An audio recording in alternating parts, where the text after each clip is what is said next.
Depuis le vendredi, par la grâce de Dieu, nous avons commencé à parler d'un sujet qui est assez répandu dans les nations, un sujet qui est assez répandu en Côte d'Ivoire, n'est-ce pas? Ce sujet concerne le réveil spirituel. Amen. Et nous avons compris beaucoup de choses depuis le vendredi pour ceux qui étaient là, notamment avec l'histoire d'Ésaïe, hier encore avec celle de Lazare. Je ne vais pas forcément revenir sur tout ce qui a déjà été dit. Et ce que j'aimerais dire, c'est que lorsqu'on parle du réveil, comme on l'a dit, il est déjà question d'une prise de conscience. Une prise de conscience par rapport à notre état et par rapport aussi à notre environnement. Le réveil est un éclairage que Dieu nous donne sur notre état, c'est vrai, mais aussi sur ce qu'il attend de nous, sur notre participation à son royaume, pour nous qui sommes ses enfants, pour nous qui sommes chrétiens. Un éclairage que le Seigneur nous donne sur notre implication dans son royaume. Alléluia. Un enfant de Dieu qui est réveillé, c'est quelqu'un qui a une vue claire sur ce que Dieu attend de lui par rapport à la communion avec le Seigneur, par rapport à la qualité de vie, mais aussi par rapport à notre responsabilité en tant qu'enfant de Dieu, en tant qu'ambassadeur sur cette terre. Alléluia. Le réveil spirituel pour nous, les enfants du Seigneur, c'est une prise de conscience par rapport à notre environnement aussi, qui est le ciel, qui est le royaume de Dieu. Qu'est-ce qui se dit? Qu'est-ce qui se fait? Qu'est-ce qui se passe? Quels sont les ordres du roi? Quelle est la pensée du roi? Aujourd'hui, nous assistons à un état, à une situation assez triste au milieu du peuple de Dieu, alors que nous sommes en guerre. La Bible dit qu'il y a une lutte entre les ténèbres et la lumière. Je me suis rendu compte que les serviteurs de Satan, les émissaires du diable, sont beaucoup plus efficaces dans le travail qu'ils font, dans le service qu'ils administrent pour le diable, que les enfants du Seigneur. Alléluia. Un sorcier, un marabout, sait avec beaucoup de précision ce que Satan attend de lui. A une idée claire sur le conseil. Vous voyez? Et ils travaillent avec beaucoup d'efficacité. Ils sont au courant de la volonté de leur maître. Ils sont éveillés par rapport à cela. Mais lorsqu'on vient dans l'église de Jésus, beaucoup d'enfants du Seigneur sont ignorants, évoluent comme s'ils n'étaient pas dans un royaume, comme si Dieu ne parlait pas, comme si Dieu n'avait aucun conseil à donner, n'avait aucune orientation à donner. Alléluia. Bien évidemment, hier on a parlé de l'apostasie, parce qu'on ne peut pas parler du réveil sans parler de ce contraste-là, entre le réveil spirituel et le sommeil spirituel.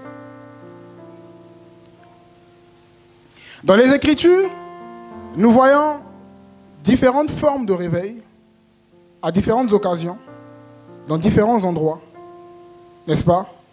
Nous le voyons beaucoup, déjà avec Adam, dans Genèse 2, le verset 7, on nous dit que le Seigneur, Yahweh, n'est-ce pas, forma l'homme de la poussière de la terre.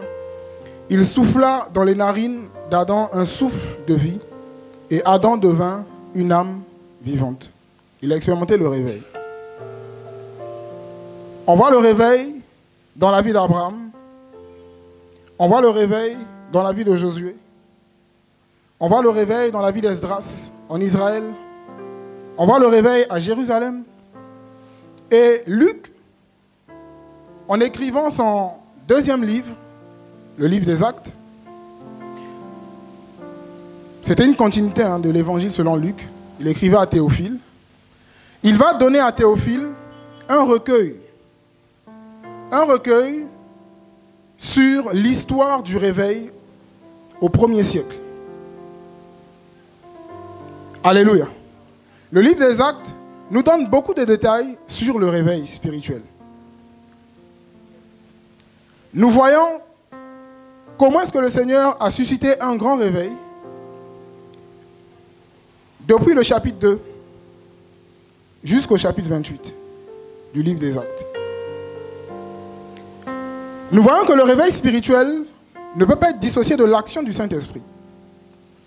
Amen.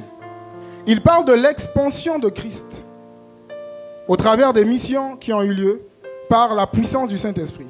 Il dira dans son récit, dans Acte 1, le verset 8, que Jésus parlait aux disciples, et il dira aux disciples, mais vous recevrez une puissance, celle du Saint-Esprit survenant sur vous, et vous serez mes témoins à Jérusalem, dans toute la Judée, dans la Samarie, jusqu'aux extrémités de la terre.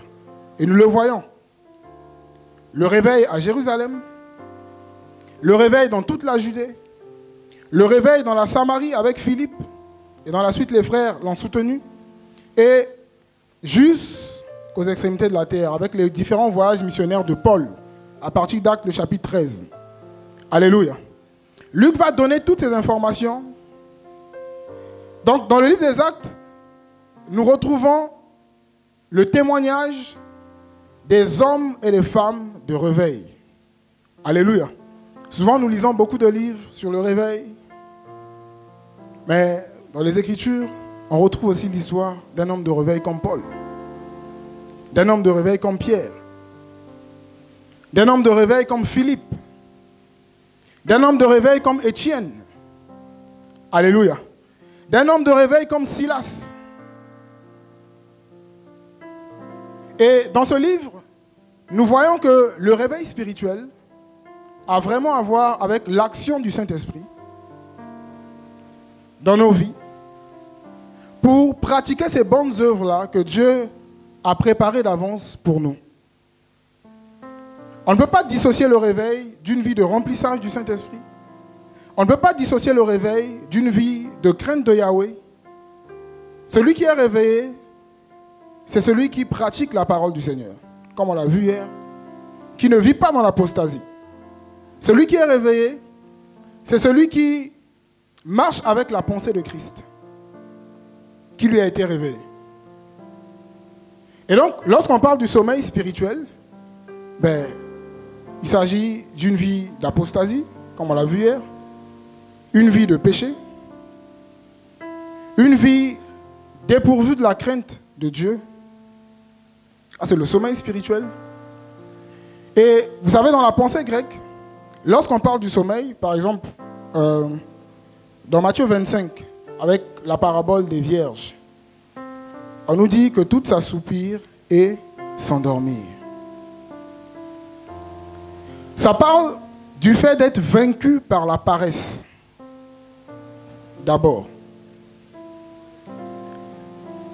Être dans le sommeil spirituel, c'est être paresseux par rapport aux choses de Dieu.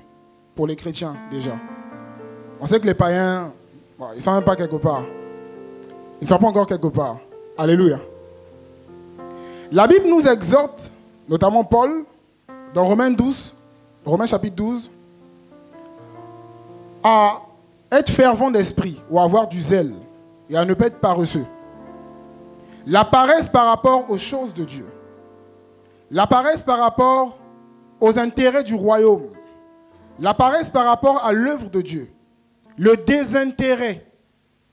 C'est un signe du sommeil spirituel. Quelqu'un peut être endormi spirituellement sans forcément pratiquer un péché, vous voyez. Vous savez, le péché, c'est savoir faire ce qui est bon et ne pas le faire. D'après Jacques 4, le verset 17. Vous voyez? Et la paresse n'est pas loin du péché. À cause de la paresse, on peut procrastiner, on peut éviter de faire un certain nombre de choses, ne pas être en mesure de faire un certain nombre de choses qui sont des actes d'obéissance devant le Seigneur. Alléluia. La paresse. La négligence. Le Seigneur disait par Jérémie, dans Jérémie 48, le verset 10, « Malheur à quiconque fait l'œuvre du Seigneur avec négligence, avec désintérêt, avec paresse. » Beaucoup d'enfants de Dieu aujourd'hui, dans les nations, ne se sentent plus impliqués dans l'œuvre de Dieu. Impliqués par rapport aux intérêts du royaume de Dieu. Après, on trouve toutes sortes d'alibis. Hein. Le travail, les enfants, le mariage, les études, toutes sortes de choses. Vous savez, lorsqu'on est assoupi, lorsqu'on dort, c'est arrivé. Hein. Je pense que c'est déjà arrivé à tout le monde ici aussi. Tu as vraiment sommeil, tu as commencé à t'endormir, au salon on va dire, sur le canapé. Et par exemple pour ceux qui sont mariés ou ceux qui vivent avec des frères, le frère vient te réveiller, mais tu dors, va dormir dans la chambre, s'il te plaît, tu es fatigué. Souvent on peut dire, non, je ne dors pas. Non, ça va, je ne dors pas. Vrai ou faux? Le sommeil est terrible. On peut être endormi spirituellement et refuser de l'accepter. On dit, frère, ce que tu vis là, ce que tu manifestes là, c'est le sommeil spirituel. Non, frère, moi je suis zélé. C'est juste que je répartis mon temps, je chante de répartir mon temps différemment, quoi. Il y a différentes charges. Dieu lui-même, il sait. Au bout d'un moment dans la vie d'un homme, c'est comme ça souvent aussi. Toutes sortes de raisonnements. Vous voyez? Donc on peut être endormi spirituellement. Tu peux être là ce soir, mon frère, toi qui as été invité, et te dire que peut-être ce message ne te concerne pas. Parce que toi tu es réveillé, selon toi. Alors que tu dors. Voilà pourquoi j'aimerais inviter tout le monde à vraiment prêter une attention particulière à tout ce qui sera dit encore ce soir. Alléluia. Parce que comme dans la vie normale, souvent lorsqu'on nous dit, mais mon gars, tu dors, on dit non, je ne dors pas. Peut-être même qu'avec ce que tu écouteras ce soir, tu es peut-être endormi et tu diras, non, je ne dors pas. Non, ça ne me concerne pas. Alléluia.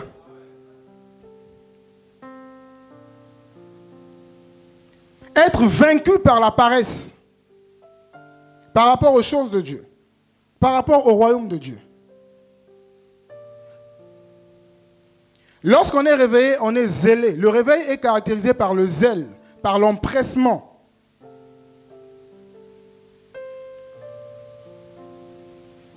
Être vaincu par la paresse, mais aussi être vaincu par le péché. Dans Matthieu 25, là, c'est ce que ça signifie aussi. Le sommeil. Elles s'endormirent. Elles étaient vaincues par la paresse, d'accord, de façon métaphorique, mais aussi par le péché. Être vaincu par le péché. Là, c'est le sommeil spirituel. Lorsqu'on est paresseux, lorsqu'on est très fatigué, on peut même avoir un problème de vue. Quelque chose peut passer devant nous et on ne va pas s'en apercevoir. Vous voyez, il y a tellement de réalités qui nous échappent par rapport au Seigneur lorsqu'on est dans le sommeil. Il y a tellement de choses qui nous échappent par rapport à notre vie, par rapport à notre relation avec le Seigneur, lorsqu'on est dans le sommeil. Par rapport à notre intimité avec Dieu. Notre relation avec Dieu peut prendre un coup. Mais on va être là, ne rien faire par rapport à cela, parce que nous sommes dans le sommeil. Le sommeil spirituel est vraiment subtil. Ça ne commence pas d'abord par une pratique, n'est-ce pas, visible du péché. Ça commence par des petites choses. Et on le verra. Aujourd'hui, j'aimerais bien parler de la constance dans le réveil, la progression ou la croissance dans le réveil. Mais avant de parler de cela, je vais essayer de numérer quelques obstacles, d'accord, au réveil. Parce que Satan n'aime pas le réveil. Le sommeil spirituel. Et on a vu depuis le vendredi que le réveil est suscité par la parole de Dieu, par la voix de celui qui crie. Alléluia.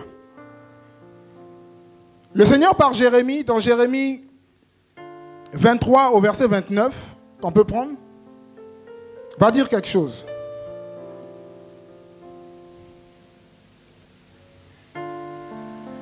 Jérémie 23, le verset 29. Jérémie 23, verset 29. Ma parole n'est-elle pas comme un feu, dit l'Éternel, et comme un marteau qui brise le roc? Ok, c'est bon, merci. La parole de Dieu est comme une lampe. C'est une lampe qui nous éclaire. Mais la parole de Dieu est aussi comme un feu. On parle souvent du feu du réveil, non? Alléluia. C'est le feu là qui est là. Le réveil est suscité par la parole du Seigneur. Lorsque nous lisons les Écritures, vous allez voir, même à l'époque des rois, avec le roi Josias, qui aimait le Seigneur, il est venu à une époque où la loi du Seigneur avait disparu, s'était égarée. Et lorsqu'ils ont retrouvé cette loi, après la lecture de la loi, il y a eu un grand réveil en Israël. Alléluia. À cause de la parole du Seigneur. Après l'exil, après les 70 ans de captivité à Babylone, lorsque Dieu va ramener les enfants d'Israël sur leur terre, avec Zorobabel, le gouverneur, Josué, le grand prêtre, ou le souverain sacrificateur, il va rebâtir le temple qui avait été détruit par le roi Nebuchadnezzar. Et arrivé un moment, Dieu les avait réveillés, Dieu avait réveillé leur esprit, et ils vont de nouveau s'endormir. On verra pourquoi. Et le Seigneur va envoyer un prophète du nom d'Agé. Dans Agé, le chapitre 1, nous allons prendre ça.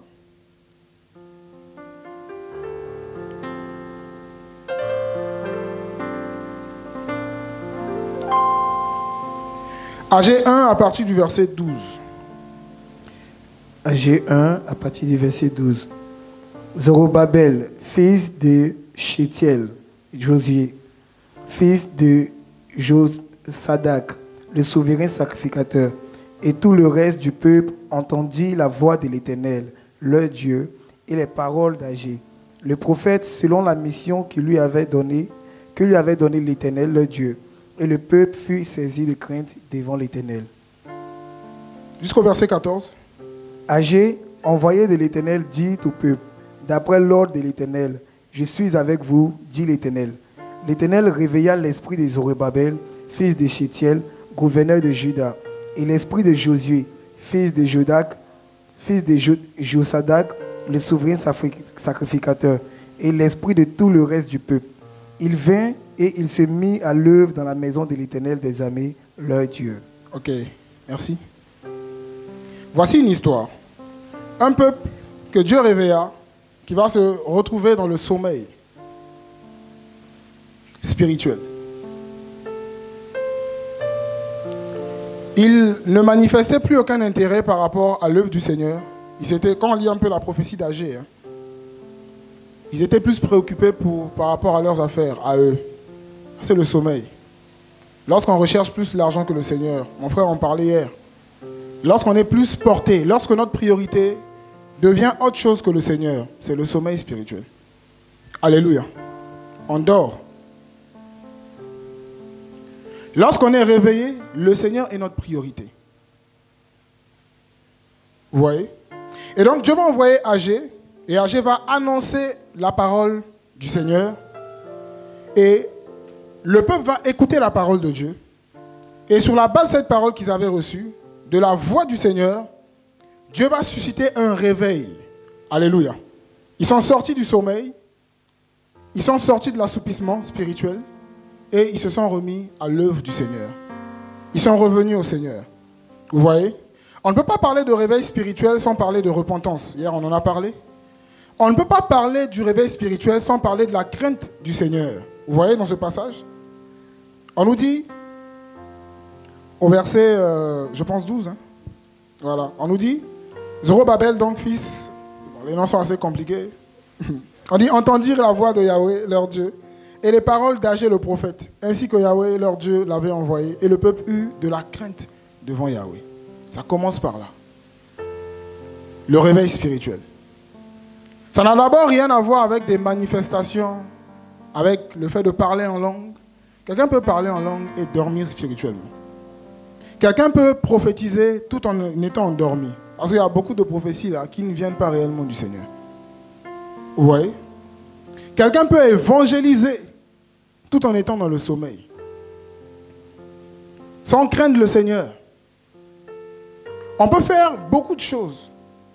Regardez, lorsqu'on lit la première lettre que Dieu adressa aux 7 églises, il ira écrit à l'ange de l'église d'Éphèse. Il dira même que les dernières œuvres que ses frères faisaient étaient plus nombreuses que les premières.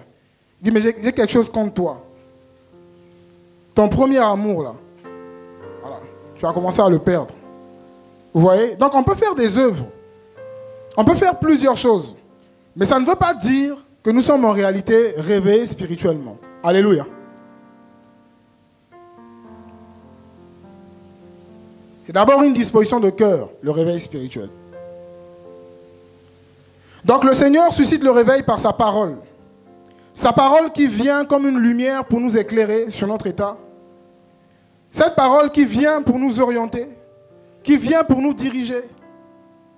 Cette parole qui vient comme un feu pour faire brûler dans notre cœur un amour particulier pour le Seigneur, une soif particulière pour le Seigneur, un désir ardent de marcher avec le Seigneur, de pratiquer la parole du Seigneur, d'appliquer la parole du Seigneur, de faire sa volonté.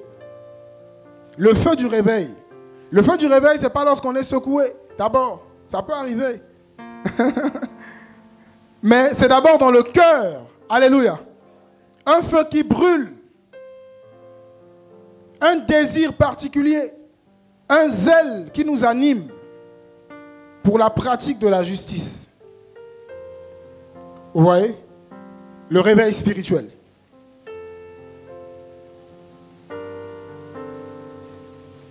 Et lorsque vous lisez le livre des Actes, c'est ce que nous voyons. Regardez la vie de Paul. Il était réveillé. Il craignait le Seigneur. Il aimait Jésus. Son cœur était en feu pour Jésus. Pour la pratique des bonnes œuvres. Regardez la vie de Pierre. Ça me choque. Pierre s'est converti longtemps avant Paul.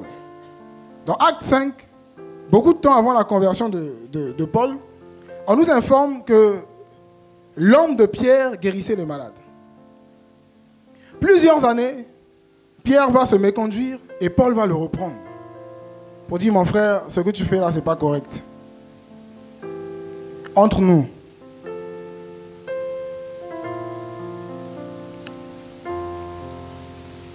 Les pierres modernes, en général, ne se comportent pas comme ça.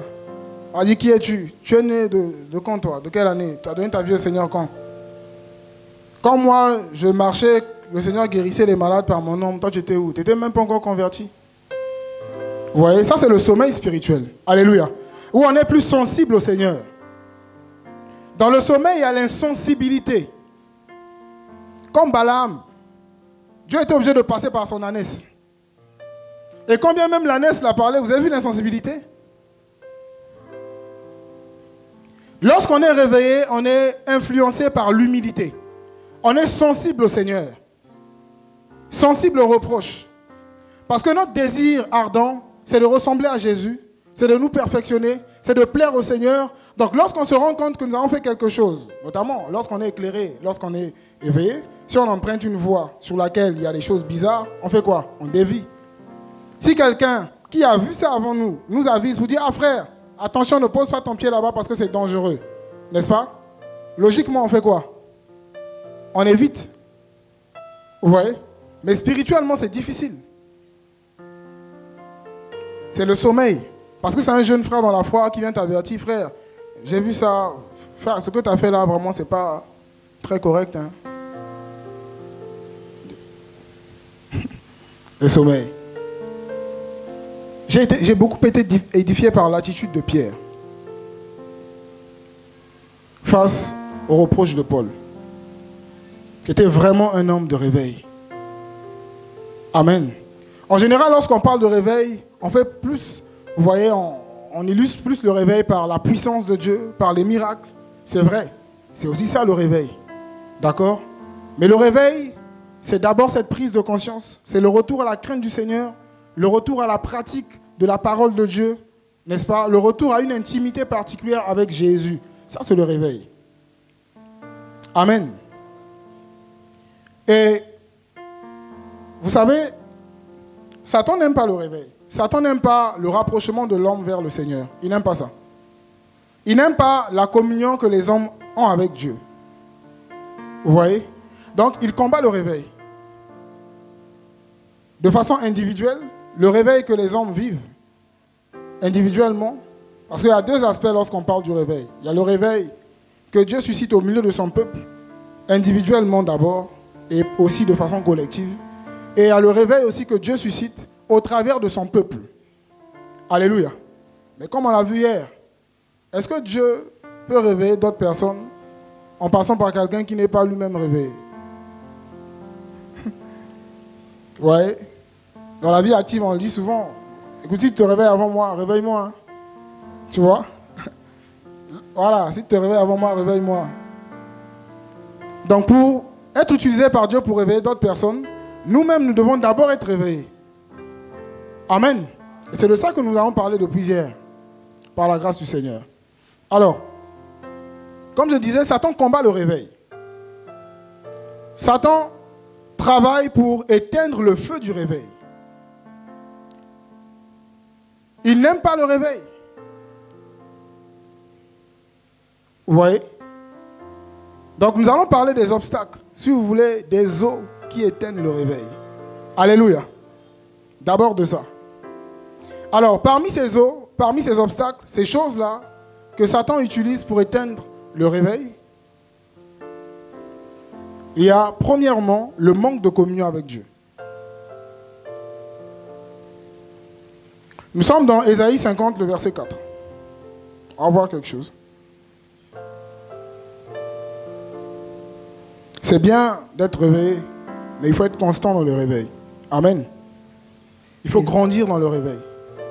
Satan n'aime pas ça. Ésaïe 50, verset 4. Le Seigneur, l'Éternel, m'a donné une langue exercée, pour que je sache soutenir par la parole ce qui est abattu. Il éveille chaque matin, il éveille mon oreille pour que j'écoute comme écoutent des disciples. Amen. Voici un passage, voici une parole concernant le réveil. Et nous avons une information capitale ici. Ésaïe, bien sûr, en prophétisant sur le Messie, va présenter un caractère particulier de notre modèle. C'est que chaque matin, il expérimentait le réveil. Chaque jour, il expérimentait le réveil. Le Seigneur le réveille chaque matin, personnellement. Dans notre communion avec le Seigneur, nous expérimentons constamment le réveil. Lorsque nous nous approchons constamment du Seigneur, nous sommes réveillés.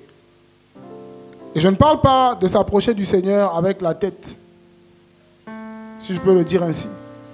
Je parle de s'approcher du Seigneur avec le cœur, de vivre un cœur à cœur avec le Seigneur. Parce que beaucoup peuvent prier, dire des choses à Dieu, mais des choses qui ne viennent pas en réalité de leur cœur. Je vais prendre un exemple. Un frère ou une sœur, peu importe, rencontre des difficultés par rapport à sa vie chrétienne. Vit des pressions. Et il va s'approcher du Seigneur pour parler d'autre chose que du véritable problème. Pensez-vous qu'il parle vraiment avec son cœur au Seigneur? Oh Seigneur, voici, tu vas parler d'autre chose. Tu t'arrêtes et tu vas. Tu n'ouvres pas ton cœur au Seigneur. Alors qu'Hébreux 4, le verset 16 nous demande de nous approcher, n'est-ce pas, du Seigneur avec assurance. Littéralement, ouvertement, franchement, sans retenue. C'est ce que le passage dit. C'est ce que le mot assurance signifie. S'approcher de Dieu avec toute franchise. Ouvertement. Vous voyez? Et c'est ce genre de communion que plusieurs n'ont pas avec le Seigneur. Donc du coup, il y a des personnes qui prient le Seigneur, qui exposent des choses au Seigneur et qui n'ont toujours pas la paix. Alors que Paul, dans Philippiens 4, a dit, ne vous inquiétez de rien, mais en toute chose, faites connaître vos besoins à Dieu, n'est-ce pas, par des prières. Et la paix de Dieu qui dépasse tout entendement gardera vos cœurs et vos pensées en Jésus. Alléluia. Une véritable communion avec Dieu. Dans cette communion avec le Seigneur, le Seigneur dispose nos cœurs à sa crainte. On va prendre un passage dans le psaume 89, le verset 11.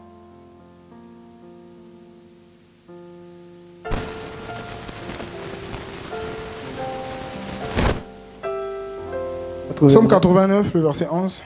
Psaume 89, verset 11. C'est à toi qu'appartiennent les cieux et la terre. C'est toi qui as fondé le monde et ce qu'il renferme. Tu as créé le nord et le midi. Le Tabor et l'Hermon se réjouissent à ton nom. Ton bras est puissant, ta main forte, ta droite. Le verset 11. Le verset 11. Ouais. C'est à toi qu'appartient. Psaume 89. C'est ça, 89. Verset 12.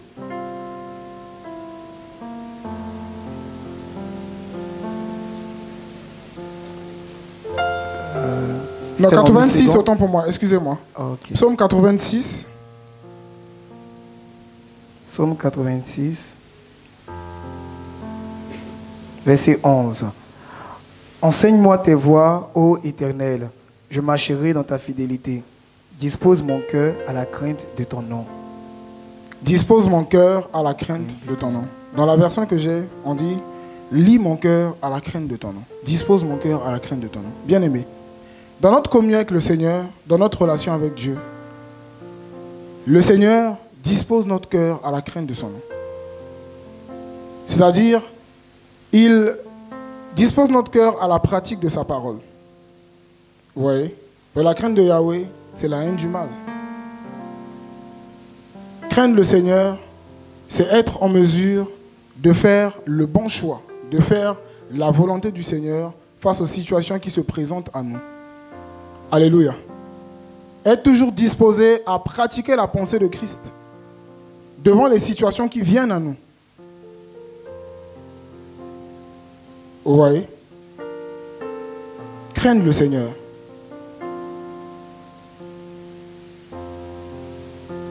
Et lorsque nous communions avec le Seigneur, lorsque nous sommes en relation avec Jésus, je vous assure, notre cœur est de plus en plus disposé à la crainte de son nom.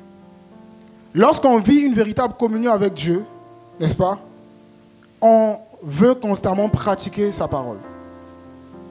Mais lorsqu'on vit de moins en moins une communion avec le Seigneur, on perd cette bonne disposition de cœur.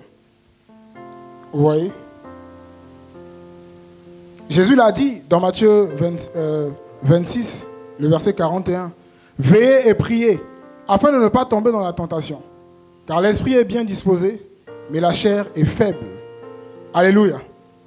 Face à la tentation, lorsqu'on prie, lorsqu'on est en communion avec Dieu, on peut résister. Parce qu'on sera bien disposé pour les choses de Dieu. Mais moins on prie, moins on est en communion avec Dieu, je vous assure, la tentation sera forte. La tentation, n'est-ce pas, nous emportera. La tentation aura la victoire sur nous. Et beaucoup de frères, beaucoup de sœurs, beaucoup de chrétiens dans les nations ont commencé à perdre le feu du réveil parce qu'ils priaient de moins en moins. Parce qu'ils étaient de moins en moins en relation avec le Seigneur, en communion avec le Seigneur. Donc la sensibilité par rapport à la crainte de Yahweh partait petit à petit. Je vous assure, notre force est dans le Seigneur. Alléluia. Il n'y a pas un enfant de Dieu qui est plus fort que l'autre par rapport au péché. Non. Moi, je ne connais pas un frère comme ça ou une sœur comme ça. Notre force, c'est Jésus. Nous puisons notre force dans le Seigneur pour dire non au péché, pour dire non au mal, pour mettre tout ce qui n'honore pas le Seigneur de côté et pour dire oui à la sainteté. Vous voyez? Donc, le réveil s'éteint. Plusieurs ne sont pas constants dans le réveil.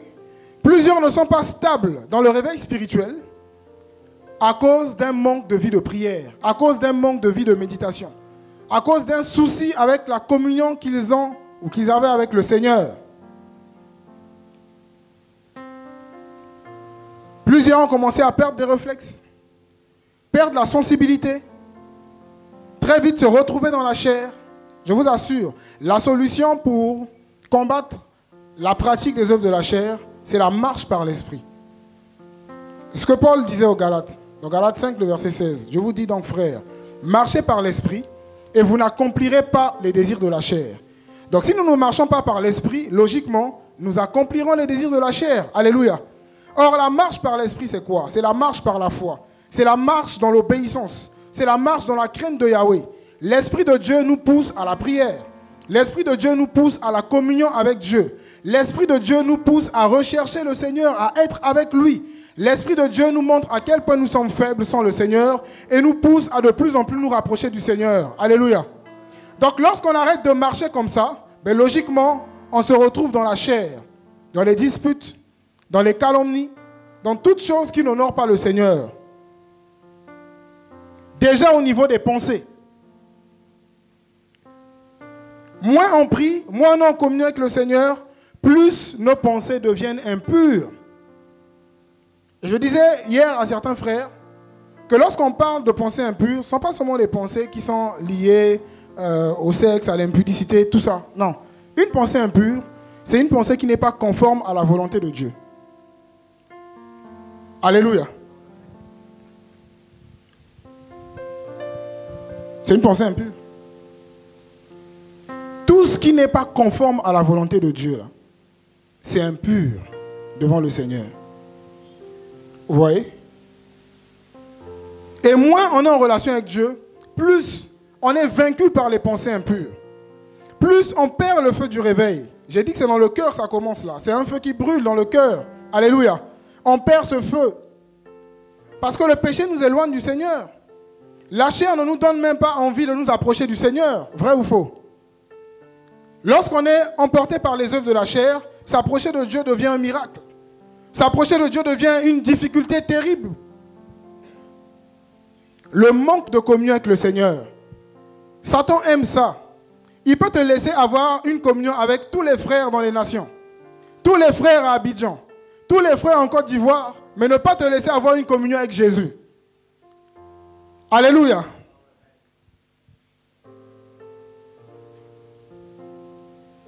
Pourquoi est-ce que les gens ne sont pas constants dans le réveil? C'est ça aussi. Le manque de communion avec Dieu. Vous voyez? Nous allons prendre un second point. Voir ensemble une deuxième raison. C'est la mauvaise compagnie.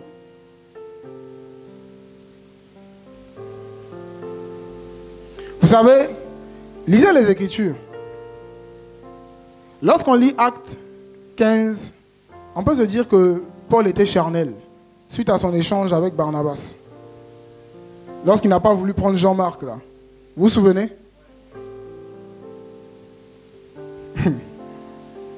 On va voir ensemble. Pour être constant dans le réveil, pour évoluer dans le réveil, il faut éviter ça. Voici un obstacle au réveil spirituel. À la constance dans le réveil spirituel. La mauvaise compagnie. Nous connaissons, je pense, tout ce passage. Dans 1 Corinthiens 15, le verset 33. On va quand même le lire. 1 Corinthiens chapitre 15, verset 33.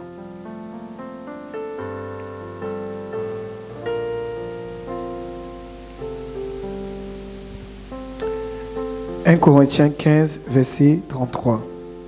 Ne vous y trompez pas, les mauvaises compagnies corrompent les bonnes mœurs. » Paul dit, ne vous y trompez pas. Moi, je vais répéter la même chose. Frère, ne nous y trompons pas. Les mauvaises compagnies corrompent les bonnes mœurs. Si tu es une bonne mœurs, peu importe ton degré de mœurs, de bonnes mœurs, les mauvaises compagnies peuvent susciter une corruption dans ma vie. Alléluia. David dira, il disait à l'époque, dans le psaume 119, le verset 63 que nous allons prendre aussi ensemble. Psaume 119, verset 63. Psaume 119, verset 63. Je suis l'ami de tous ceux qui te craignent et de ceux qui gardent tes ordonnances. Tu peux relire ça pour nous, frère? Je suis l'ami de tous ceux qui te craignent et de ceux qui gardent tes ordonnances. Je suis l'ami. Je suis l'associé. Je suis le collaborateur de tous ceux qui te craignent.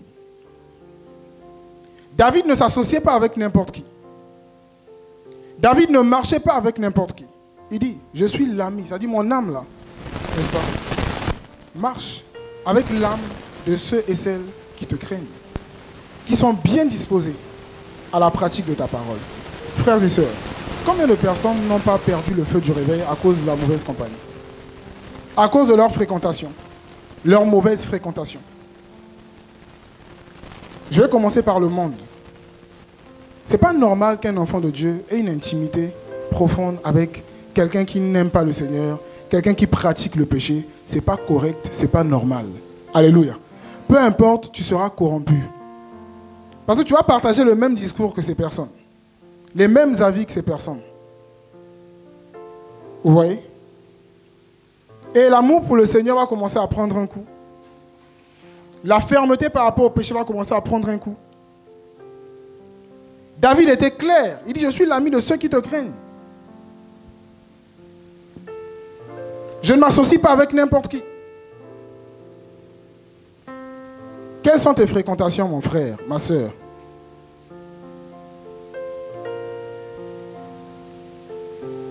La mauvaise compagnie. Et même dans le Seigneur, on peut retrouver la mauvaise compagnie. Moi, je ne communie pas avec tout le monde. Ça peut vous choquer, c'est vrai, on peut être là tous, mais je ne veux pas entretenir des rapports, des relations, des échanges via les réseaux sociaux ou m'appeler, échanger avec tout le monde. Non. J'ai décidé d'être sélectif, de faire un choix par rapport aux personnes avec qui je suis en contact. Alléluia. Regardons ce que Paul dit à Timothée. Dans 2 Timothée 2,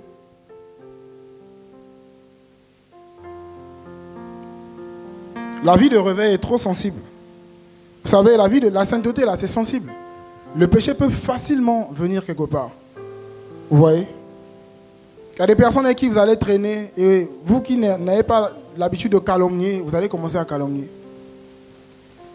Vous voyez? Des personnes qui vont vous prendre votre temps, vous parler de tout et de rien, sauf la prière, sauf la parole de Dieu. Et on se dit, frère, vous voyez? À une époque, dans mes débuts, il y avait un frère comme ça, il m'appelait, il parle. Je vous assure, ça a cassé ma vie de prière.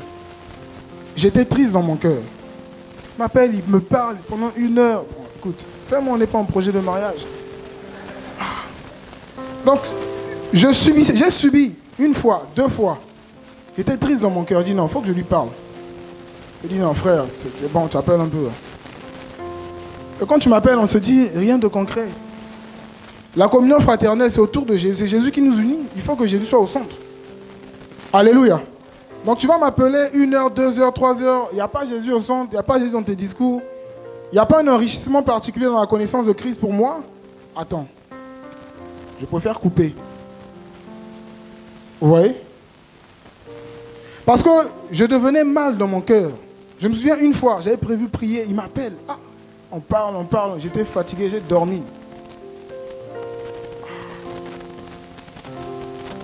J'avais une journée chargée, donc j'ai dit, je vais prendre du temps avec le Seigneur. Ça a affecté ma vie de prière. Vous voyez? Et nous ne sommes pas appelés à subir. Alléluia. Non. On peut faire nos choix. Vous voyez? Et qu'est-ce que Paul dit à Timothée? Dans 2 Timothée 2, je pense le verset 22. 2 Timothée 2, verset 22. Fuis les passions de la jeunesse et recherche la justice, la foi, la charité, la paix, avec ceux qui invoquent le Seigneur d'un cœur pur. Ah, voici la compagnie que Paul va recommander à Timothée. Fuis les passions de la jeunesse. C'est vrai. Sépare-toi de tous qui peut t'emmener au péché. Toutes ces passions bizarres là, ces convoitises de la jeunesse. Mais, recherche le Seigneur, pas avec n'importe qui. Avec ceux qui invoquent le Seigneur d'un cœur pur. Alléluia. Donc tout le monde n'invoque pas le Seigneur avec un cœur pur. Il y en a qui invoquent Yahweh avec un cœur impur. C'est pas moi, hein, c'est écrit. C'est pas moi qui le dis, n'est-ce pas? Alléluia. C'est pas moi, c'est écrit. Comment savoir que quelqu'un n'invoque pas le Seigneur avec un cœur pur? C'est de l'abondance du cœur que la bouche parle. Quels sont les discours des personnes qui t'entourent depuis 1 mois, 2 mois? Est-ce des personnes qui se plaignent toujours des autres? Qui ne veulent pas pratiquer la parole? Qui sont très zélés pour calomnier, pour rapporter, pour toujours faire des reproches sur les autres? Pour toujours dire, tu vois tel frère, il est bizarre, alors qu'ils ne sont jamais allés voir le frère pour régler la situation. Quel genre de personnes t'entourent? Est-ce une synagogue de Satan? Vous connaissez la synagogue de Satan? C'est une assemblée de calomniateurs.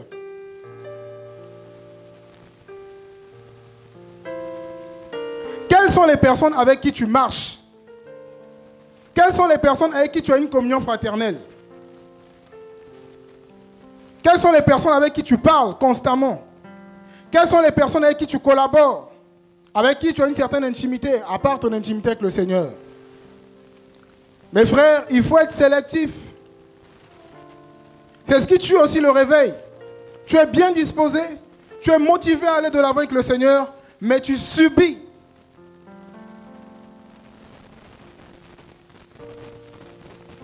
Parce que tout ce qu'on écoute, tout ce qu'on reçoit, tout ce qu'on voit, ça nous affecte. Ça peut affecter notre cœur. Et combien n'ont pas subi? Combien n'ont pas subi? Il y a un frère que j'aime beaucoup. C'est vraiment un frère pour moi dans la foi.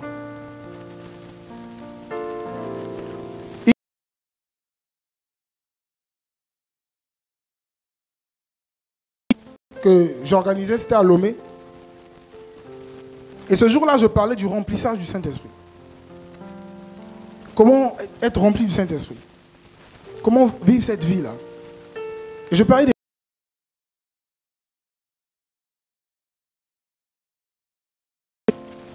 des débats inutiles. Il y a des frères comme ça, ils se rencontrent, ils échangent sur des sujets qui n'ont rien à voir avec la Bible et ils débattent dessus, vous voyez, et ça attise la chair. Et on fait un débat au point même de vouloir rabaisser l'autre. C'était exactement ce qu'il vivait. Il était cassé dans sa relation avec le Seigneur. C'était repentance sur repentance.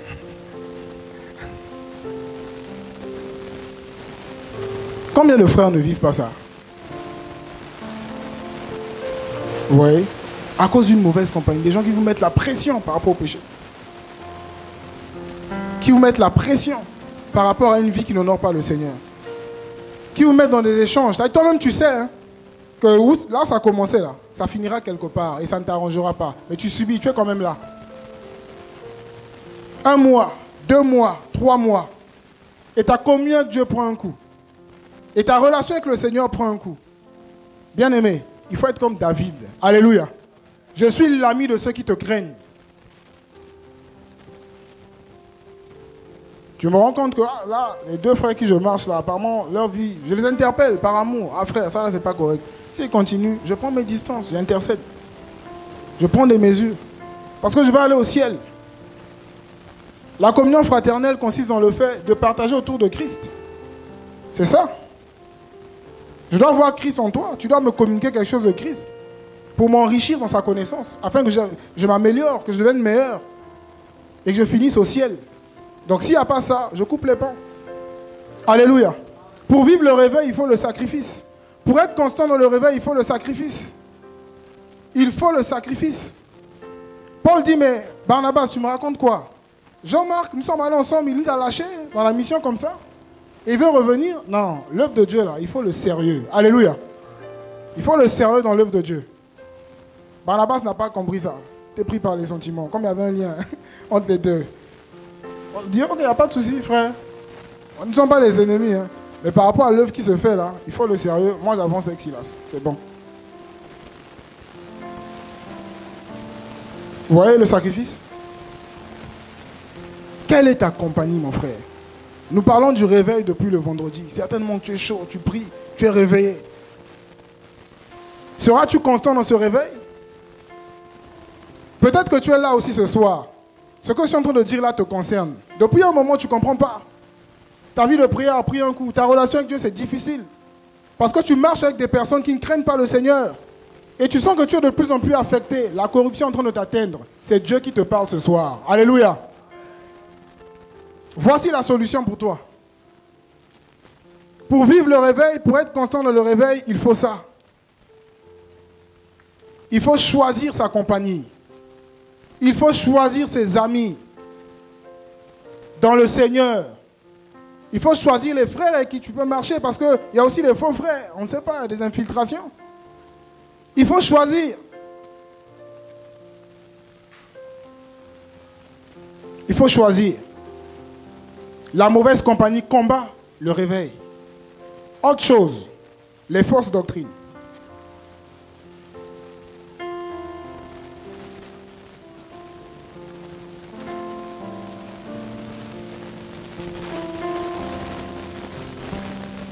Les fausses doctrines. Vous savez que les fausses doctrines combattent le réveil?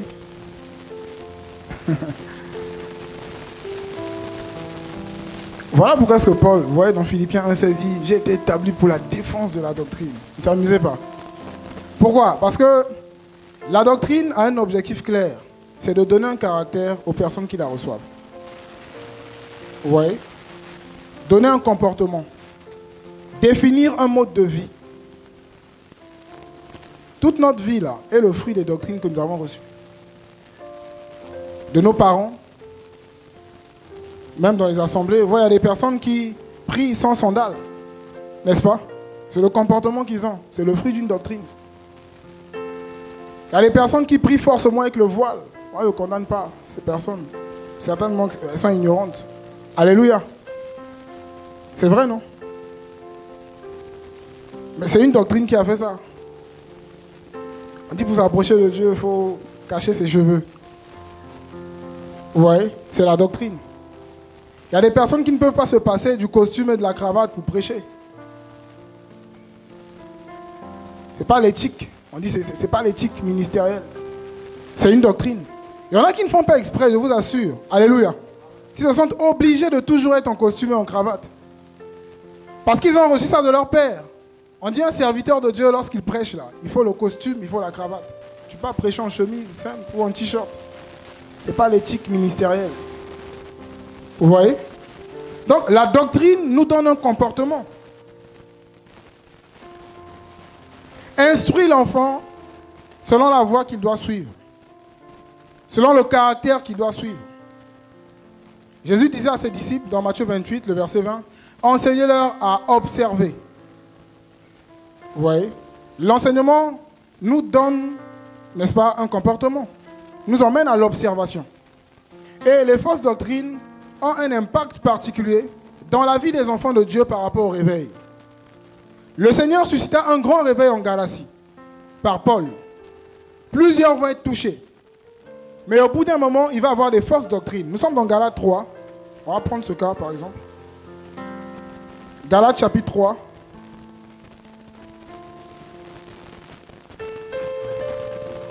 À partir du verset 1. Galates 3, verset 1. Jusqu'au verset 5. Ô Galates, dépourvus de sens, qui vous a fasciné, vous, aux yeux de qui Jésus-Christ a été peint comme crucifié. Voici seulement ce que je veux apprendre de vous. Est-ce par les œuvres de la loi que vous avez reçu l'Esprit ou par la prédication de la foi? Êtes-vous tellement dépourvus de sens? Après avoir commencé par l'Esprit, voulez-vous maintenant finir par la chair?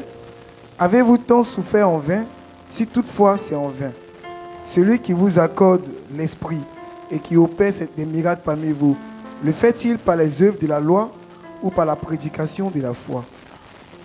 Des bien-aimés qui avaient reçu un message puissant, l'évangile de Christ, au bout d'un moment vont recevoir ce que Paul a appelé un autre évangile. Il dit qu'il n'y a pas un autre évangile, c'était une façon de parler, un autre message. Et ces enseignements vont affecter la vie de ses frères, des églises de la Galatie. Des personnes qui étaient dans le feu du réveil, qui marchaient par l'esprit, qui aimaient le Seigneur, qui se sanctifiaient. Leur vie avec le Seigneur va prendre un coup à cause des fausses doctrines, des faux enseignements. Des enseignements qui viennent combattre notre fermeté dans le Seigneur. Des enseignements qui viennent combattre le zèle que nous avons dans le Seigneur. Des enseignements qui engendrent la paresse. Des enseignements qui emmènent la légèreté. Alléluia. Les fausses doctrines combattent le réveil. Et ces fausses doctrines peuvent venir de nous-mêmes. C'est-à-dire, sans que quelqu'un se lève pour nous communiquer ces doctrines-là, nous-mêmes on peut commencer à les concevoir. Voilà pourquoi chacun doit veiller sur son cœur.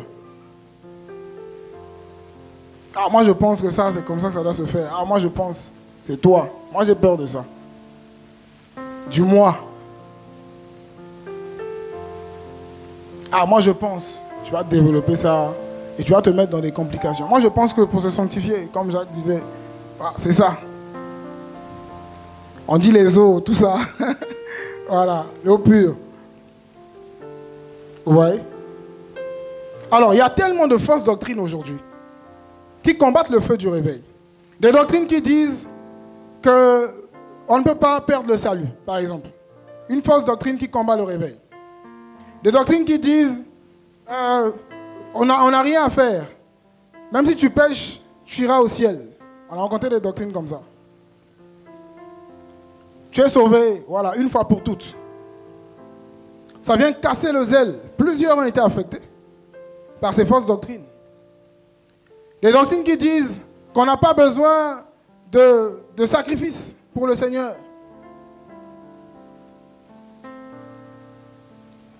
Qu'on n'a pas besoin de la puissance de Dieu pour faire l'œuvre de Dieu. Les miracles même ne sont pas importants. Alléluia. Ça tue ton zèle, toi qui étais zélé, parce que dans ta famille, il y a beaucoup de malades. Tu aimerais que le Seigneur les touche. Tu étais zélé pour ça. Et une doctrine comme ça vient, ça te casse. Tu es mélangé. Les fausses doctrines mélangent. Ça apporte la confusion. Les fausses doctrines. L'instabilité. Moi, ceux qui me font peur, peur, c'est une façon de parler, ce sont les faux docteurs. Ils sont très dangereux. Vous voyez? Les faux docteurs. Parce qu'ils communiquent un faux caractère de Christ aux enfants de Dieu. Une mauvaise manière de vivre avec Jésus aux enfants du Seigneur, ou aux personnes qui les écoutent. En faisant croire à ces personnes que c'est la vérité. Les fausses doctrines. Il y a beaucoup de personnes qui se sont fait avoir comme ça, avec les fausses doctrines. À l'époque de Paul, déjà. Voilà pourquoi est-ce que Paul a, par exemple, avisé les anciens d'Éphèse par rapport aux loups. Faites attention aux loups.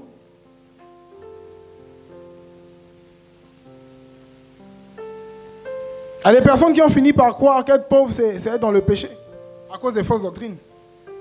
On dit si tu n'es pas riche, chrétien, tu es dans la malédiction. Il y en a qui ont cru, des âmes mal affermies. Et on le voit jusqu'à aujourd'hui. Les dégâts causés par les fausses doctrines. Si tu veux aller vers Dieu, il faut faire une offrande. Forcément. Donc tu n'as pas l'argent de te sentir condamné. Tu es affecté. Dans le sens où Dieu t'a abandonné.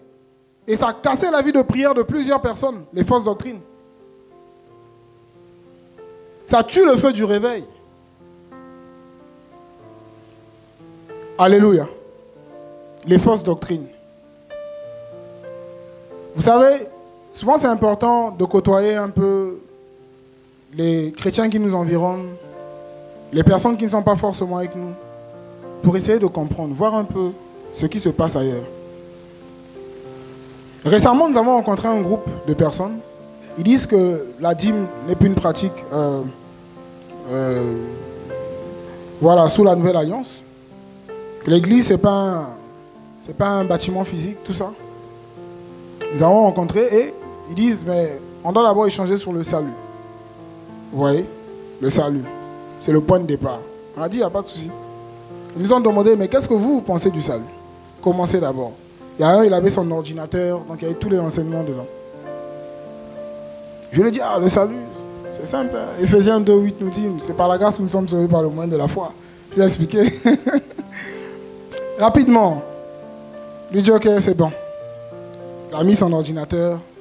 Il a commencé à nous donner un enseignement depuis Genèse. Il dit, il faut comprendre depuis Genèse ce qui s'est passé. Il dit, pour être sauvé, il faut prêcher aux gens sur la loi et les prophètes. C'est ça le salut. C'est ça ou rien. La loi là nous présente Dieu. Les prophètes ont annoncé Jésus. Donc il faut ça. Si tu n'es pas passé par là, donc tu n'as pas le salut.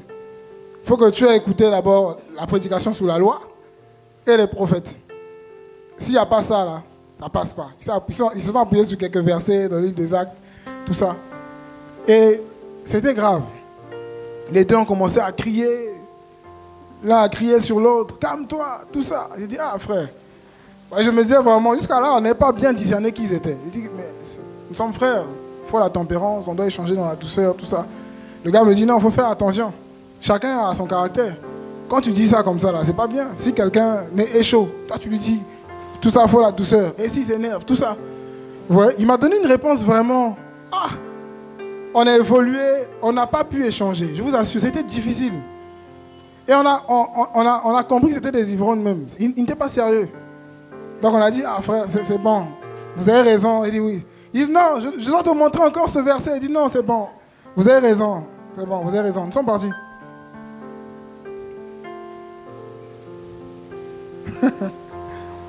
Les fausses doctrines. C'est difficile. On dit, non, vous n'avez pas besoin de prier. Nous sommes là. Les grands prêtres, on va prier Dieu pour vous. Des doctrines qui emmènent les gens à ne pas avoir une véritable relation avec Dieu. Quelqu'un qui a véritablement été touché par le Seigneur. Et on lui enseigne qu'en fait, il y a quelqu'un qui est là. Toi, pour parler à Dieu, il faut passer par un homme. Vous voyez? Plusieurs se sont fait avoir avec ces différentes doctrines, avec ces fausses doctrines. Et les dégâts causés par les fausses doctrines dans les nations, je vous assure, c'est grave. Il y en a plusieurs, il n'y a pas le temps pour tout énumérer. Vous voyez? Les fausses doctrines combattent le réveil. Et nous allons parler d'un dernier point avant de prendre quelques exemples bibliques d'hommes constants dans le réveil. Alors ce dernier point, c'est la persécution, le découragement et l'intimidation.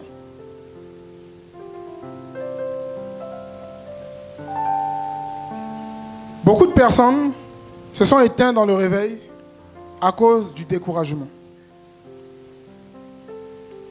Vous savez, nous sommes des hommes et nous sommes vraiment faibles. Et nous avons une partie très sensible qu'on appelle l'âme. Vous voyez? Qui peut facilement être affectée. Et si ce n'est pas la grâce de Dieu, c'est difficile de tenir parce que nous sommes fragiles. On peut facilement être blessé, on peut facilement être affecté, on peut facilement être refroidi à cause de ce qu'on voit, à cause de ce qu'on écoute, à cause de ce qu'on nous dit. Vous voyez? Et Satan le sait. Et donc il travaille énormément à ce niveau. Nous avons un exemple dans les Écritures de personnes que le Seigneur avait réveillées et qui au bout d'un moment vont se retrouver dans le sommeil. D'accord? On va prendre ça dans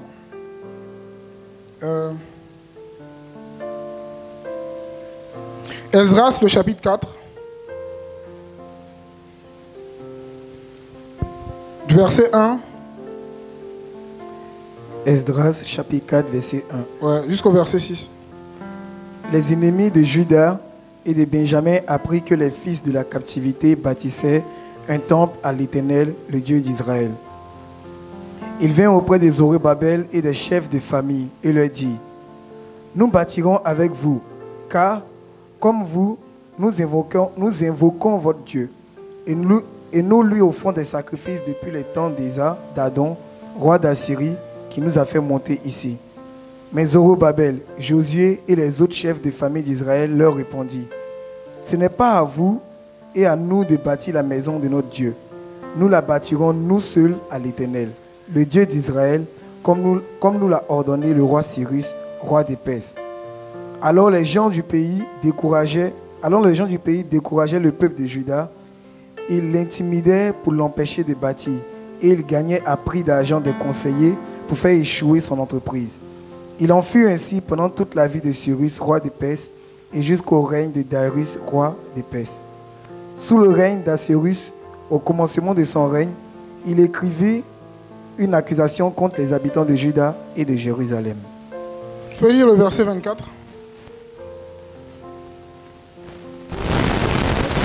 Alors s'arrêta l'ouvrage de la à Jérusalem, et il fut interrompu jusqu'à la seconde année du règne du Darius, roi de Perse.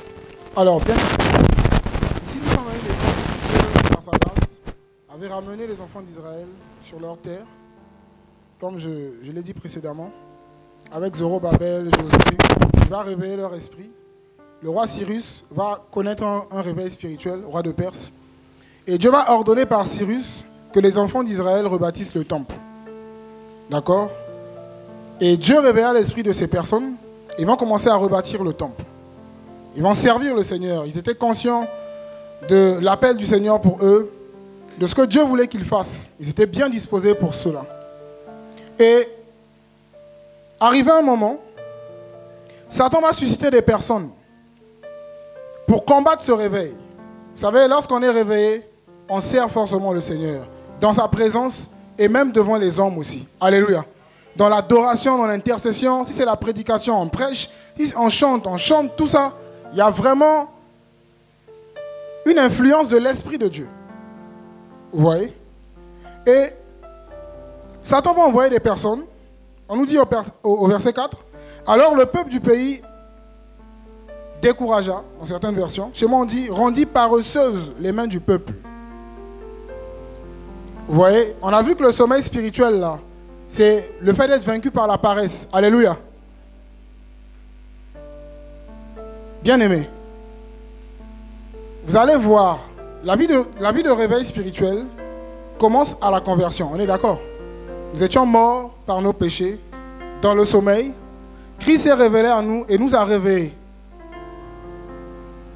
Lorsqu'on se donne au Seigneur, il y a toutes sortes de paroles pour nous décourager. Pour éteindre ce feu que Dieu a allumé. Tu penses que tu es le premier chrétien? Tu n'arriveras pas quelque part. Oh, on a vu des personnes comme toi. Alléluia. Ça commence par là. Et plus on évolue, plus l'ennemi envoie toutes sortes de choses, toutes sortes de paroles pour nous décourager, pour nous affecter. Combien de personnes n'ont pas été découragées dans leur marche? Combien de personnes n'ont pas été découragées dans l'œuvre qu'elles ont commencé à faire pour le Seigneur, qu'elles avaient commencé à faire pour le Seigneur? On a vu que le réveil, c'est une prise de conscience par rapport à notre environnement, par rapport au royaume, par rapport à ce à quoi Dieu nous appelle, par rapport à ce que Dieu attend de nous. Plusieurs personnes avaient pris conscience de cela, comme ses frères, que Dieu les appelait à rebâtir le temple, à reconstruire le temple de Jérusalem. Voici ce que Dieu me dit. Et prier pour cela, et travailler dans ce sens-là. Mais arrivé à un moment, se sont retrouvés dans le découragement. L'objectif de Satan, c'est que nous ne puissions plus prier. Le voleur vient pourquoi? Non, dérober, égorger et détruire. Il dérobe d'abord par il te décourage pour que tu arrêtes. Il va dérober ton zèle, toute ta motivation, la bonne disposition de cœur. Il vole tout ça. La Bible nous fait savoir dans le Proverbe 15 au verset 30 que une bonne nouvelle fortifie les membres, les os. Les mauvaises nouvelles découragent. Ça affecte le cœur.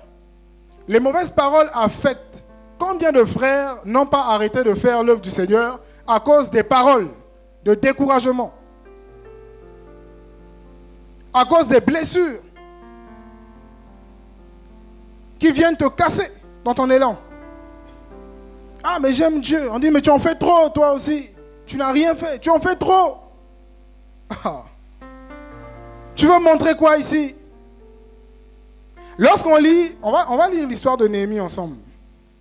Lorsqu'on prend le cas de Néhémie, vous allez voir les mêmes choses. On dit à Néhémie, vous prenez pour qui? Vous prenez pour qui? Tobija et Sambala. Vous prenez, qu'est-ce que vous voulez nous montrer là? Depuis longtemps, les murailles sont comme ça. Vous êtes qui? On dit, mais depuis longtemps, à Abidjan, les jeunes sont comme ça. Vous priez pourquoi? Vous pensez que Dieu va apporter le réveil? Vous prenez pour qui? Alléluia. Mais toi, tu te prends pour qui? Dans cette famille-là, c'est comme ça. Tu intercèdes, tu te prends pour qui? Des paroles de découragement.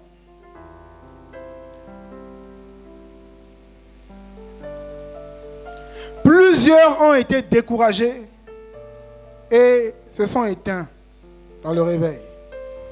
Ont perdu la constance. Ne progressent plus. Je vais vous dire une chose. Lorsque Dieu nous révèle une parole spécifique, propre à nous, à notre vie, en relation avec les intérêts de son royaume, toute notre relation avec Dieu, notre vie sera conditionnée par cette parole. Alléluia. Dieu se révèle à Josué.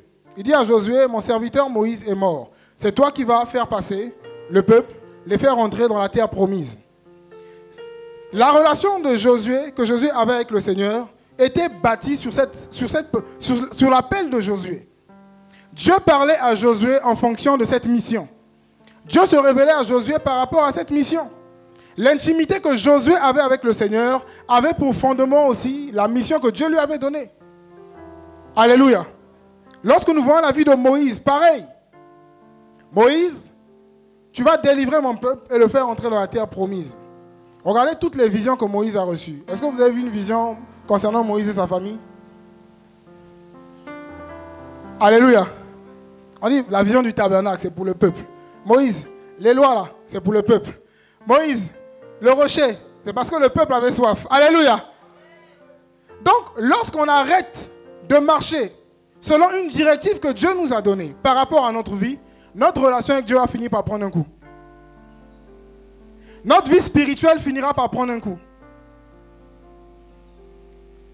Voilà pourquoi Paul le savait. Il est arrivé quelque part.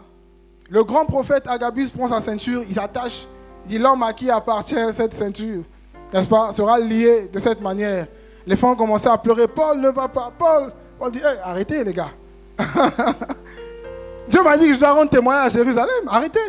Si on m'arrête ici, là, c'est vrai, je ne veux pas souffrir. Mais est-ce que Dieu sera toujours avec moi? Est-ce que je serai toujours enrichi dans la connaissance de Christ?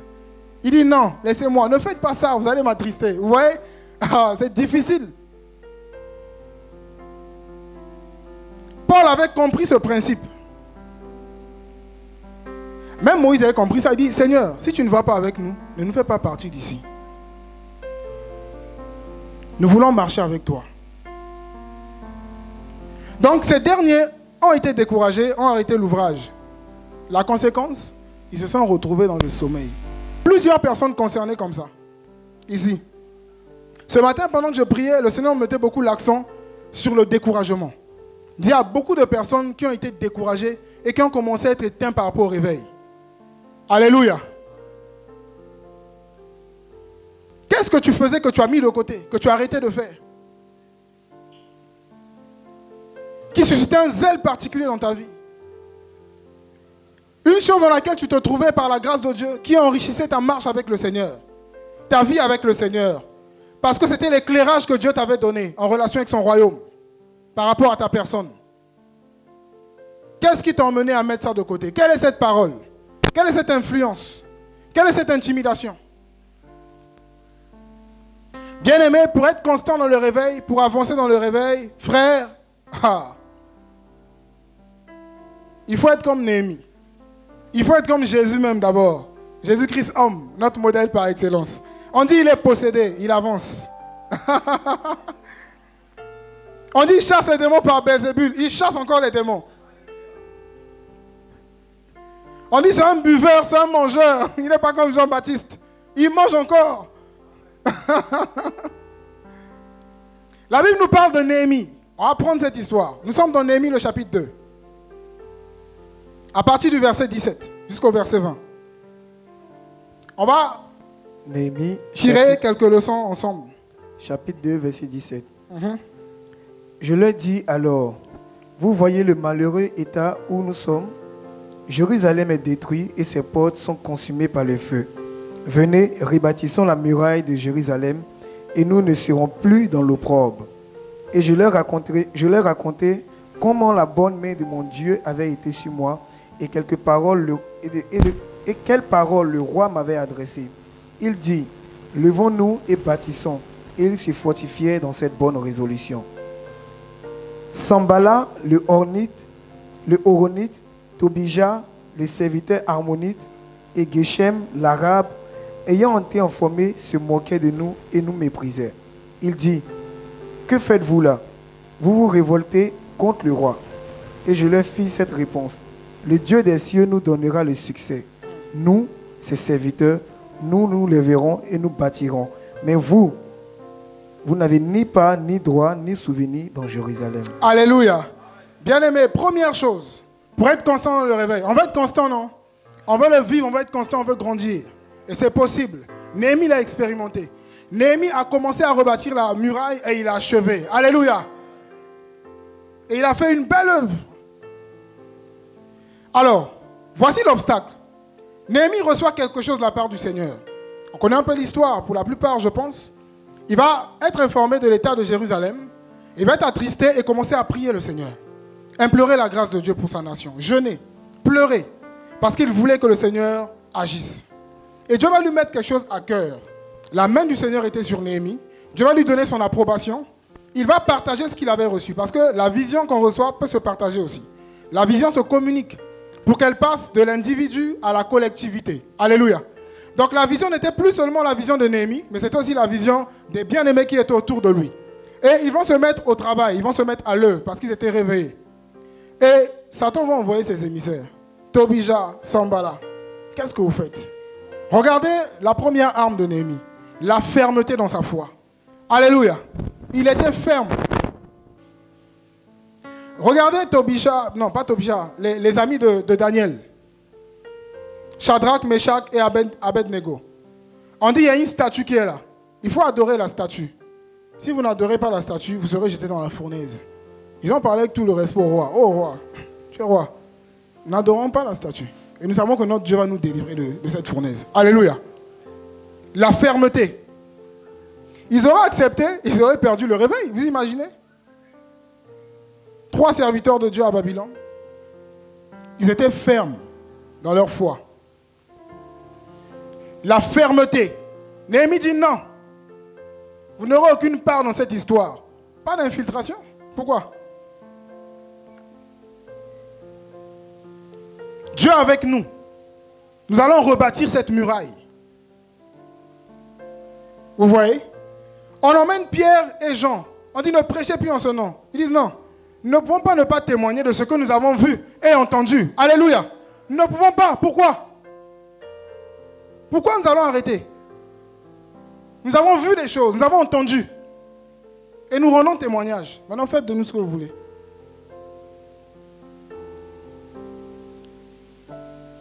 La persécution, avec l'intimidation, le découragement, c'est une forme de persécution. Les paroles, les mauvaises paroles. Ils ont été fermes. L'Église a besoin d'hommes et femmes fermes pour tenir dans le réveil. Parce que le réveil, Satan n'applaudit pas le réveil. Hein. Et pour demeurer, il faut la fermeté. Regardez dans les Écritures, toutes les personnes qui ont tenu ferme. Regardez la vie de Jérémie. Il était ferme.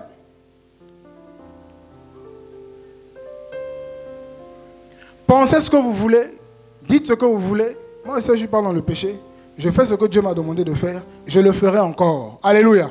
Dites ce que vous voulez, ça ne m'intéresse pas. Ce qui m'intéresse, c'est ce que Dieu dit de moi. C'est ce que Dieu dit par rapport à ma situation. C'est ce que Dieu m'a communiqué. Et c'est un témoignage parce que c'est selon lui. Et il y a d'autres frères aussi qui sont convaincus de ce témoignage. Alléluia. Pour ne pas dire que je suis le seul. Non. Néhémie était convaincu. Il dit non. Dieu m'a parlé. J'ai partagé la chose à mes frères. Ils sont convaincus.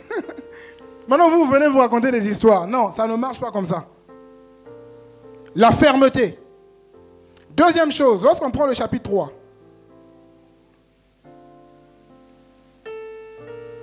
Néhémie chapitre 3. Néhémie chapitre 3.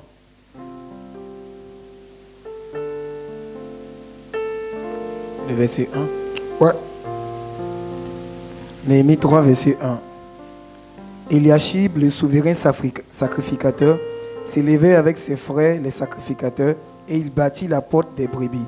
Il la consacrait et en posant les battants. Il la consacrait depuis la tour de Méa jusqu'à la tour d'Ananaël. À côté d'Eliashib, bâtit les hommes de Jéricho. À côté de lui bâtit aussi Zaccur, fils d'Imri. Les fils de Séna bâtit la porte des poissons. Il la couvrit Non, et en posait. plutôt le chapitre 4, excuse-moi. Le chapitre 4. Ils ont rendu compliqué. Néhémie chapitre 4. Néhémie 4, verset 1. Lorsque Sanballat apprit que nous rebâtissons la muraille, il fut en colère et très irrité. Il se moquait des Juifs et dit devant ses frères et devant les soldats de Samarie: à quoi travaillent ces Juifs impuissants? Les laissera-t-on faire? Sacrifieront-ils?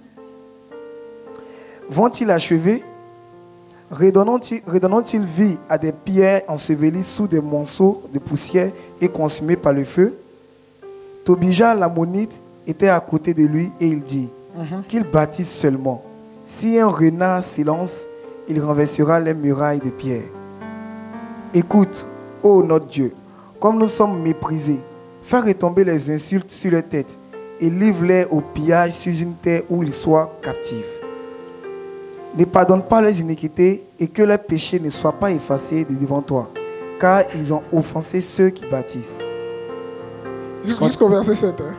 Nous rebâtîmes la muraille qui fut partout achevée jusqu'à la moitié de sa hauteur. Et le peuple prit à cœur ce travail. Mais Sanballat, Tobija, les Arabes, les Ammonites et les Asdodiens furent très irrités en apprenant que la réparation des murs avançait et que les brèches commençaient à se fermer. Ils se liguaient tous ensemble pour venir attaquer Jérusalem et lui causer du dommage. Bien-aimés, regardez ce que la Bible nous dit. Lorsque ces derniers, Sanballat du moins, apprit que les frères bâtissaient la muraille, il fut saisi de colère et très irrité. Ouais, et Satan se manifeste. Et il y a des personnes comme ça, animées par Satan, qui sont irrités lorsqu'ils voient des frères, des chrétiens, prospérer dans l'œuvre du Seigneur, pratiquer la justice, vivre dans la crainte du Seigneur. Ils sont irrités, ils ne sont pas contents. Et on nous dit même, il se moqua des Juifs. N'est-ce pas qu'il y a des moqueurs? Ah, tu dis que tu es Sainte Marie, tout ça, toutes sortes de moqueries. Hein? La moquerie. Et regardez les paroles, écoutez ces paroles-là. Et il dit en présence de ses frères et des gens de guerre, verset 2, que font ces faibles Juifs? Que font ces faibles Juifs? Vous voyez? Il y en a, ça seulement là, ça suffit pour les casser. Oh, comment on peut dire que je suis faible? Oh, je suis découragé. Combat le réveil. On dit, les laissera-t-on faire? Vous voyez, sacrifieront-ils et achèveront-ils tout en un jour? Pourront-ils faire revenir à la vie les pierres des morceaux de poussière puisqu'elles sont brûlées? Vous voyez, toutes sortes de choses. Qu'est-ce que Néhémie va faire? Néhémie va prier. Alléluia. La fermeté par rapport à ce qu'on a reçu, par rapport à notre foi, nous garde, n'est-ce pas, de la perte de ce feu du réveil. Ça nous maintient dans le réveil. Mais il y a aussi la prière, la communication avec le Seigneur. Alléluia. Ça nous garde dans le réveil. Ça garde nos cœurs dans la présence de Dieu. Dieu nous garde des mauvaises paroles. Dieu nous garde de la frustration. Dieu nous garde de toutes ces choses qui peuvent nous affecter au point de nous sortir de cette vie de réveil. Néhémie avait trouvé la solution. Il dit là, il faut la prière. Souvent, il faut parler pour affirmer sa foi, c'est vrai. Ou ne pas forcément parler, mais dans son cœur, on se réconforte avec cette parole pour dire, je sais ce que Dieu m'a dit, peu importe, j'avance. Mais il faut aussi prier. Alléluia. Priez le Seigneur. Seigneur, voici ce qui se passe. Garde mon cœur. Tu sais à quel point je suis faible. Ces paroles-là sont blessantes. Ce n'est pas facile pour moi. Seigneur, souviens-toi de moi, garde-moi. Donne-moi de tenir, donne-moi de ne pas être affecté. Donne-moi de regarder à ta vision, à toi, à ta parole, à l'objectif que tu m'as donné. Je ne veux pas me détourner. Seigneur, je me sens faible. S'il faut même pleurer, pleure. Papa, je t'en supplie, cette parole me fait trop mal. Comment on peut dire des choses comme ça de moi? Seigneur, tu vois que ce n'est pas vrai. Garde mon cœur, guéris-moi, restaure-moi. La prière. Parce que ça secoue, on peut être secoué de partout pour sortir du réveil. Un enfant de Dieu réveillé est un potentiel obstacle pour Satan, est un danger pour Satan. Avec Dieu, nous ferons des exploits, c'est écrit, n'est-ce pas? Maintenant, imaginez quelqu'un qui est avec Dieu, qui marche avec Dieu, qui intercède, qui prêche la parole, qui a un très bon témoignage. Parce que seulement avec le bon témoignage d'un enfant de Dieu, il peut avoir plusieurs conversions. Mais Satan dit, mais c'est un danger, il faut que je casse sa vie. Il faut qu'il soit découragé. Comme un prédicateur américain, je pense qu'il s'appelait A. Allen, je pense. Tellement calomnié. Il est tombé dans la dépression. Il est reparti dans l'alcool. Oh. C'est pas facile.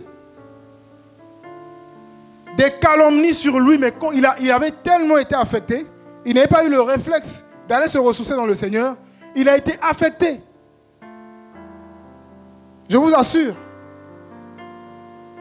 Il faut reconnaître que nous sommes faibles. Nous sommes fragiles. Notre force est dans le Seigneur. C'est dans la prière. Alléluia. Regardez Daniel. Ferme. On vient l'attaquer. Pourquoi tu fais ça? Tu te poses au roi. Ferme dans la prière. Sans ça, on ne peut pas tenir. On va très vite couler comme un navire dans l'eau, dans l'océan. La prière. Regardez la vie de Paul. C'était un homme de prière. Paul était persécuté. On dit, tu n'es pas de Dieu. Qui t'a envoyé même? Voilà pourquoi vous allez voir dans quelques lettres de Paul, notamment sa lettre aux Galates et sa deuxième lettre à Timothée, vous allez voir qu'il va affirmer son apostolat. Vous voyez? Pourquoi? Parce qu'il y a des personnes qui remettaient en cause son apostolat. Il dit, Paul, serviteur de Jésus-Christ. Apôtre. L'évangile que j'ai prêché, je ne l'ai pas reçu de l'homme, mais par une révélation de Christ. Et d'ailleurs, ceux qui sont considérés comme des colonnes, là, ils ont reconnu que cet évangile-là était de Dieu. Paul était obligé d'affirmer tout ça, parce qu'il y avait des personnes qui disaient qu'il n'était pas de Dieu. À quelque temps de sa mort, il a été abandonné par plusieurs. Mais la force de Paul, c'était en Christ. Alléluia. C'était un homme de prière. Jusqu'à la fin, il dit, je sers déjà de libation. C'est vrai. Bientôt, je vais partir. Le temps de mon départ est proche. Mais je tiendrai ferme. J'ai achevé la course. J'ai gardé la foi. J'ai achevé la course. Pour achever la course dans le réveil, mes frères, il faut la fermeté. Il faut la prière. Il faut être des courageux. Alléluia. Lorsqu'on est rempli du Saint-Esprit, on est rempli de courage. Ta vie chrétienne ne dépend pas d'un homme. Ta marche avec Jésus ne dépend pas d'un homme. D'ailleurs, comment je me suis converti, je ne connaissais personne ici.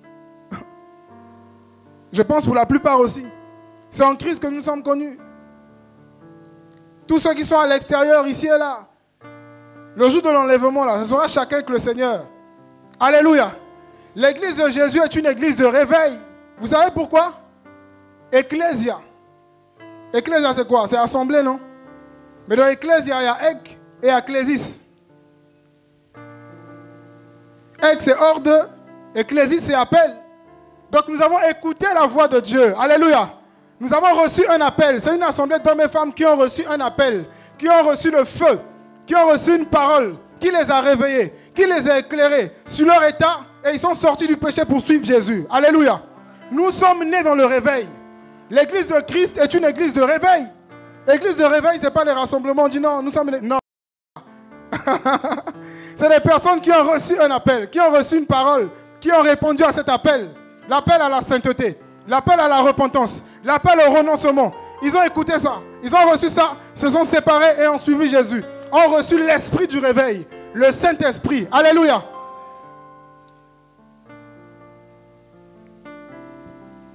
Et nous sommes dangereux pour Satan, frère. Je suis venu vous dire ça. Nous sommes dangereux pour l'ennemi. Nous sommes dangereux pour le diable. Parce que Satan sait que si l'église de Christ est réveillée, que tous les chrétiens sont réveillés, ils seront trop dangereux pour son royaume. Trop dangereux pour son royaume. Trop. Regardez à Jérusalem. Les frères étaient réveillés. On dit, mais regardez, vous avez rempli toute la ville de Jérusalem de votre doctrine. En combien de temps? On dit, il y a un Étienne quelque part là, Jacques, miracle au travers de sa vie. On dit, il est rempli du Saint-Esprit, il ressemble à un ange. Il était terrible. Il était tellement réveillé. Un Philippe, il n'était pas évangéliste. Hein. Il arrive dans la Samarie, il prêcha le Christ. Alléluia. Vous savez, lorsqu'on est réveillé, lorsque Dieu nous donne la parole du réveil, lorsqu'on communique cette parole, elle a un effet particulier dans la vie des personnes qui l'écoutent. C'est une parole qui vient les sonner. Alléluia. Une parole qui vient les réveiller. Comme celle que Jésus donnait à Lazare. N'est-ce pas, comme on l'a vu hier. Lazare, sort. Une parole de réveil. Ce soir, je suis venu te donner une parole. Toi qui avais été affecté par les mauvaises compagnies, Dieu t'appelle au réveil.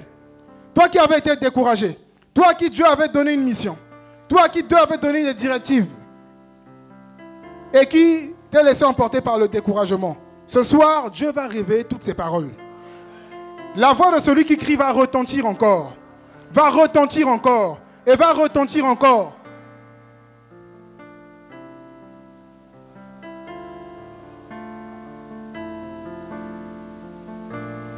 Nous sommes en guerre. La Bible dit que le diable sait qu'il a peu de temps. Est-ce que les chrétiens savent qu'ils ont peu de temps sur cette terre? Tu as quel âge? Il te reste combien de temps à vivre? Moi, quand je prie, si ça m'échappe, oui, mais en général, je dis, Seigneur, je te consacre ma jeunesse. Je te consacre ma vigueur. Je te consacre ma vie. Le peu de temps qui me reste là, c'est pour toi. C'est pour toi, c'est pour ton royaume, mon corps là. Ça sera un instrument de sainteté, alléluia, de justice, mes membres, ma bouche, tout. Je te consacre ma vie. Il faut que ton royaume connaisse encore une expansion au travers de ma vie. Telle doit être la pensée de tous les enfants de Dieu. Ta vie est une œuvre particulière de Dieu pour bénir les nations. Ta vie est une œuvre particulière du Seigneur pour bénir Abidjan. Ta vie est une œuvre particulière du Seigneur pour bénir la Côte d'Ivoire. C'est comme ça que le Seigneur nous voit. C'est la vision que Dieu a de nous. Celui qui est assis sur le trône. Ce soir, le Seigneur va réveiller beaucoup de personnes. Beaucoup de personnes. Tu règnes jamais. Il est assis sur le trône. Assis sur le trône. Ô roi, tu règnes.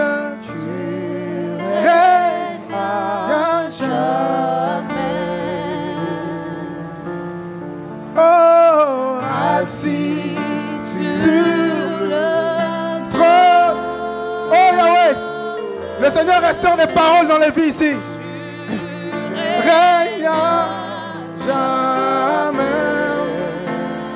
Assis sur le trône.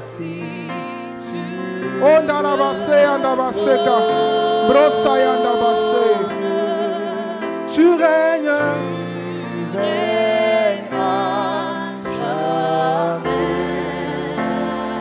Assis sur le trône. Du haut des cieux, le Seigneur parle. Du haut des cieux, le Seigneur s'exprime. Tu règnes.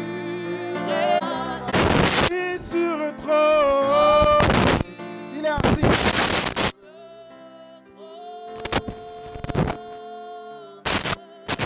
Tu règnes. Oh Seigneur. Jésus est assis sur le trône.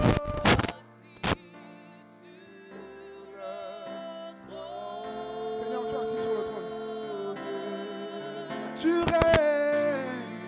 Oh Seigneur, tu règnes. Jésus est assis sur le trône. Oh, tu règnes à jamais, Seigneur.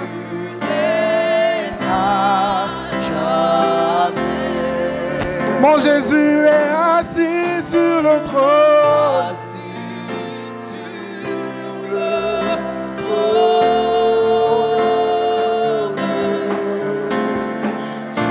Oh Jésus. Nous allons faire quelque chose ensemble. Nous allons faire quelque chose ensemble. Pour ceux qui peuvent se lever, on va se lever. Le règne de Dieu est parmi nous ce soir. Je vois le Seigneur tendre sa main. Nous allons prier le Seigneur. Chacun va prier par rapport à tout ce qui a été dit. Le Seigneur nous a ciblés. Et le Seigneur veut nous emmener plus loin. Plus loin avec lui. Plus loin avec lui. Je vois des onctions terribles que Dieu... Oh mon Dieu. On va demander au Seigneur de nous garder constants par rapport à tout ce qui a été dit. Prie le Seigneur. Il y a une belle présence de Dieu ici. Il y a des prophètes qui sont restaurés ici. Il y a des évangélistes qui sont visités par le Seigneur ici. Il y a des personnes qui reçoivent un feu nouveau. Un feu nouveau. La main de Dieu se pose sur toi. La main de Dieu se pose sur toi, mon frère, ma soeur. Voici la visitation de Dieu. Dieu guérit des cœurs ce soir. Dieu visite des cœurs ce soir. Dieu visite des vies ce soir. Kodi andarabase andabaseka. Mbrosa yandabase ndelebese.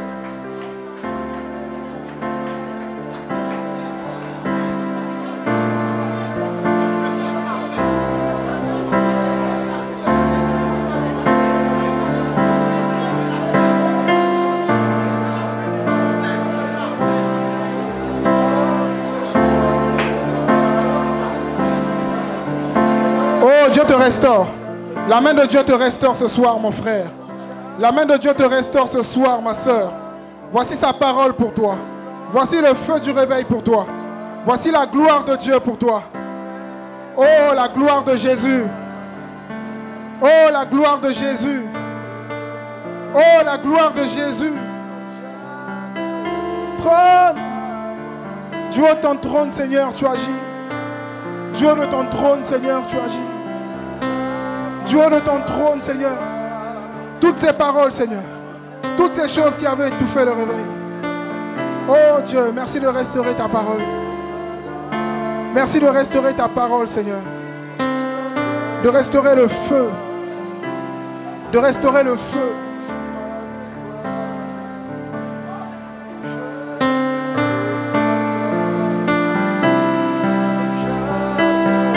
La main de Dieu est là. La main de Dieu touche. La main de Dieu touche. La main de Dieu touche des bouches. Toi qui avais arrêté de parler pour le Seigneur, voici sa grâce pour toi. Toi qui avais arrêté de courir pour le Seigneur, voici sa grâce pour toi. Toi qui avais arrêté d'intercéder avec toute la ferveur, voici sa grâce pour toi. Toi qui avais arrêté de voir un certain nombre de choses que Dieu te montrait, voici sa grâce pour toi. Voici son feu pour toi. Voici son onction pour toi. Toi qui avais arrêté de prophétiser, voici sa grâce sur toi. Oh Dieu, le feu de Dieu est là, la gloire de Dieu est là. Oh leile andabase andabase kabababa. Gloria andabase delebe.